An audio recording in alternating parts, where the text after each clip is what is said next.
আজকে আমি শেয়ার করছি মিষ্টি কুমড়া দিয়ে ভীষণ মজাদার অপূর্ব স্বাদে ইউনিক একটি রেসিপি, যা একবার খেলে মাছ মাংস খাওয়া ভুলে যাবেন। ঘরে যদি সবজি বা মাছ মাংস নাও থাকে, শুধুমাত্র মিষ্টি কুমড়া দিয়ে আপনারা এই রেসিপিটি বানিয়ে ফেলতে পারেন। মাছ মাংসের স্বাদকেও হার মানাবে আর পরিবারের সবাই খেয়ে আপনার প্রশংসায় পঞ্চমুখ হয়ে উঠবে। তো চলুন তাহলে আমি মূল রেসিপিতে চলে যাচ্ছি। প্রথমে এখানে আমি 250 গ্রাম মিষ্টি কুমড়া নিয়ে নিয়েছি, আর মিষ্টি কুমড়াটা কেটে আমি ছোট ছোট কিউব করে কেটে নিয়েছি। আর এখানে আমি প্রায় হাফ কাপের মতো বেসন নিয়ে নিয়েছি, আর এই রেসিপিটি তৈরি করতে গেলে বেসন লাগবে। পেঁয়াজ কুচি করে নিয়েছি, কাঁচামরিচ ফালি করে নিয়েছি। এখন আমি এই মিষ্টি কুমড়াগুলো একটা মিক্সিং জারে ভালো করে পেস্ট করে নিব। আর মিষ্টি কুমড়াগুলো কিন্তু আমি ভালো করে ধুয়ে নিয়েছি। আপনারা চাইলে শিলনোড়ায়ও বেটে নিতে পারেন, তাতে কোনো সমস্যা নেই। তো আমি সম্পূর্ণ মিষ্টি কুমড়াটাই দিয়ে দিব। এখানে আমি প্রায় হাফ কাপের মতো পানি অ্যাড করে দিচ্ছি। এখন এটা আমি মিহি একটা পেস্ট করে নিব।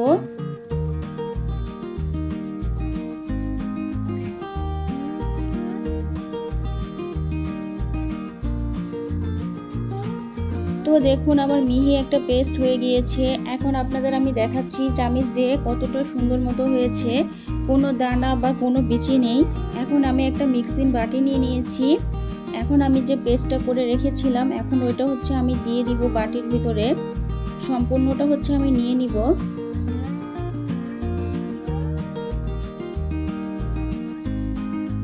এখন দিয়ে দিব হাফ টেবিল চামচ পরিমাণ হলুদ গুঁড়া, আর 1 টেবিল চামচ পরিমাণ মরিচ গুঁড়া। ঝালটা আপনাদের পছন্দ মতো দিবেন।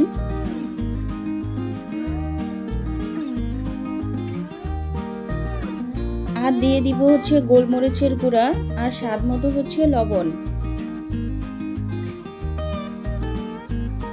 আর 1 টেবিল চামচ জিরা বাটা দিয়ে দিলাম। এখন আমি সব ইনগ্রেডিয়েন্টস ভালো করে মিক্সড করে নিব।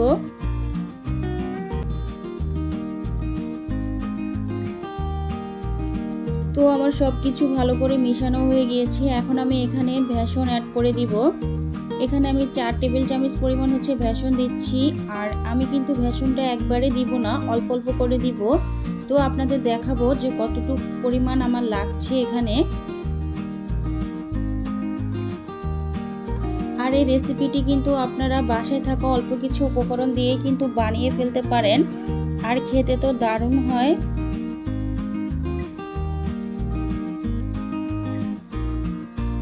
তো এখন আমি আরো কিছু পরিমাণ বেসন দিয়ে দিচ্ছি। তো এগুলো আমি ভালো করে মিশিয়ে নিব মিষ্টি কুমড়ার সাথে। অনেক বাচ্চারা আছে যে সবজি খেতে পছন্দ করে না, বা মিষ্টি কুমড়া তো অনেক বাচ্চারা খায় না। তো আপনারা এই রেসিপিটি করে তাদেরকে দিবেন, দেখবেন খুব খুশি মনে খেয়ে নিবে।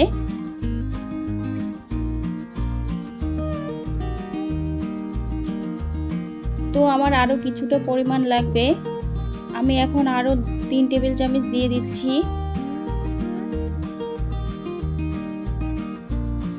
আর আমি একবারে কিন্তু বেসনটা ইউজ করিনি, আমি কিন্তু ধাপে ধাপে ইউজ করেছি। কতটুকু পরিমাণ লেগেছে, আমি প্রায় 1 বাটির মতো নিয়েছি। আমার 2 টেবিল চামচের মতো বেঁচে গিয়েছিল, আর সম্পূর্ণটাই আমার লেগে গিয়েছিল। আর এখন দিয়ে দিলাম আমি 1 টেবিল চামচ পরিমাণ বেকিং পাউডার, বেকিং সোডা না। তো এটা দিলে আপনার টেক্সচারটা বজায় থাকবে, আর আপনার বলগুলো খুব ফুলবে। তো এখন আমি ভালো করে ফেটিয়ে নিব। আর এটা কিন্তু ভালো করে ফেটিয়ে নিতে হবে, তাহলে কিন্তু বলগুলো খুব সুন্দর হবে। যখন আপনারা রান্না করবেন খুব সুন্দর মতো ফুলে উঠবে। তো এটা হয়ে গিয়েছে, আমি একটা সাইডে রেখে দিব। চুলায় একটা প্যান বসিয়ে দিয়েছি। এখন তেল দিয়ে দিয়েছি। তেলটা যখন গরম হয়ে যাবে, আমি যে পারফেক্ট ডোটা বানিয়ে রেখেছিলাম মিষ্টি কুমড়া, ওইটা দিয়ে আমি ছোট ছোট করে বল আকারে দিয়ে দিচ্ছি। এটার আসলে কোনো মেজারমেন্ট হয় না, আপনারা ছোট বড় করে বানিয়ে নিতে পারেন।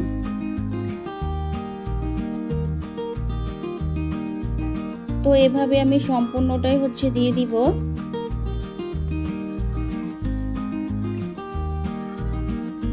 আমার চ্যানেলে যদি কোনো নতুন বন্ধু হয়ে থাকেন, প্লিজ আমার চ্যানেলটি সাবস্ক্রাইব করে দিবেন, পাশে থাকা বেল আইকনটি প্রেস করে দিবেন, যাতে নতুন কোনো রেসিপি ছাড়ার সাথে সাথে নোটিফিকেশন আকারে আপনাদের ফোনে চলে যায়। তো এক পাশ হচ্ছে হয়ে গিয়েছে, আমি উল্টিয়ে দিচ্ছি। তো দেখুন তেলে দেওয়ার পরে কিন্তু বলগুলো কিন্তু অনেকটা ফুলে গিয়েছে, আর এটা যখন আপনারা ঝোলের ভিতরে দিবেন তখন আরও বড় হয়ে যাবে। তো এখন এগুলো ভাজা হয়ে গিয়েছে, আমি তুলে নিব। আমি হালকা গোল্ডেন ব্রাউন কালার করে ভেজে নিয়েছি, বেশি ভাজার দরকার নেই।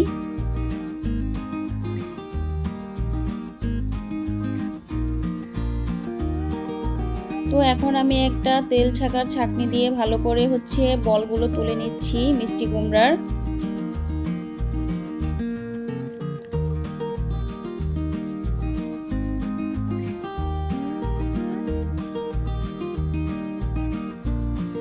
তো সবগুলো হচ্ছে আমি তুলে নিয়েছি, বাকি যেটুকু ছিল ওইটুকু দিয়েও আমি বলগুলো হচ্ছে বানিয়ে নিব। আমার রেসিপিটি দেখতে দেখতে কোথাও যদি কোনো অংশ ভালো লেগে থাকে তাহলে প্লিজ একটা লাইক দিবেন। এখন এগুলো হচ্ছে হয়ে গিয়েছে, তাই আমি এক পাশ উল্টিয়ে দিচ্ছি।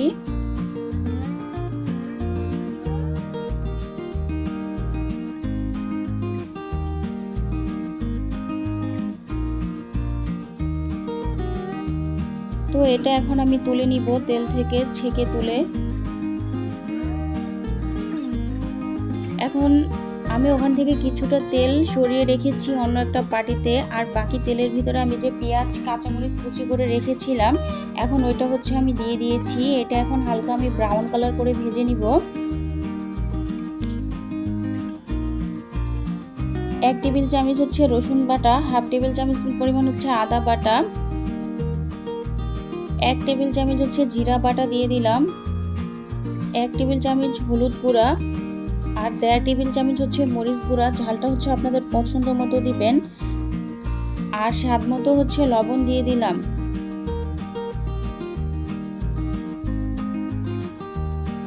এখন তেলের সঙ্গে আর পেঁয়াজের সঙ্গে মশলাগুলো আমি মিনিট 1.5 মতো হচ্ছে ভেজে নিব।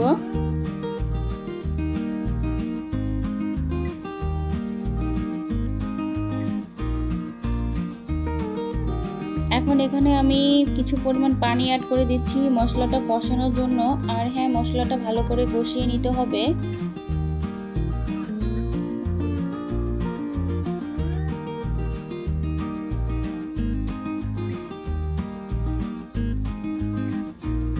তো মশলাটা আমি 2 থেকে 3 মিনিটের মতো কষানো হয়ে গিয়েছে। আমি যে বলগুলো বানিয়ে রেখেছিলাম তো দেখুন দেখতে কতটা সুন্দর হয়েছে। মশলা গা থেকে তেলটা ছেড়ে দিয়েছে, তার মানে কষানো হয়ে গিয়েছে। এখন আমি ঝোল দিয়ে দিব, তাই এখানে আমি 2 কাপের মতো পানি দিয়ে দিচ্ছি। আর ঝোলের পরিমাণটা একটু বাড়িয়ে দিতে হবে, না হলে যখন আপনারা মিষ্টি কুমড়ার বলগুলো ঝোলের ভিতরে দিবেন তখন অনেকটা পানি কিন্তু অ্যাবজর্ব করে নেবে। তো এটা আমি একটু ভালো করে এখন নেড়ে চেড়ে মিশিয়ে নিচ্ছি। এখন আমি একটা ঢাকনা দিয়ে ঢেকে রেখে দিব 5 মিনিটের জন্য। ঝোলটা যেন তাড়াতাড়ি বলক উঠে যায়। তো 5 মিনিট পরে হচ্ছে আমি ফিরে আসলাম। তো দেখুন ঝোলটা কতটা সুন্দর মতো বলক উঠে গিয়েছে।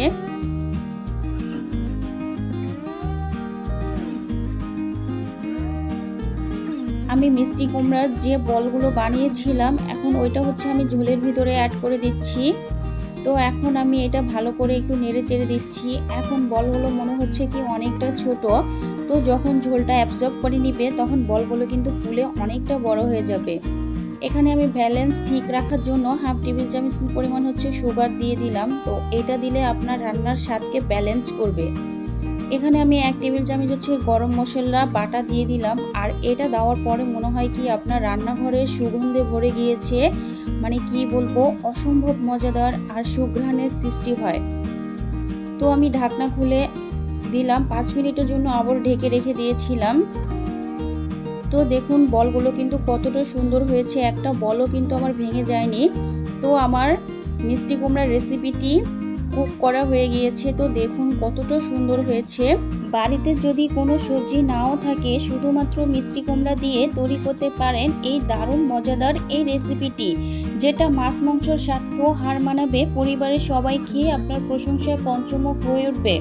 রেসিপিটি আপনাদের কাছে কেমন লাগলো কমেন্টে জানাতে ভুলবেন না। আজকের মতো এখানেই শেষ করছি। দেখা হচ্ছে পরবর্তী নতুন কোনো রেসিপিতে।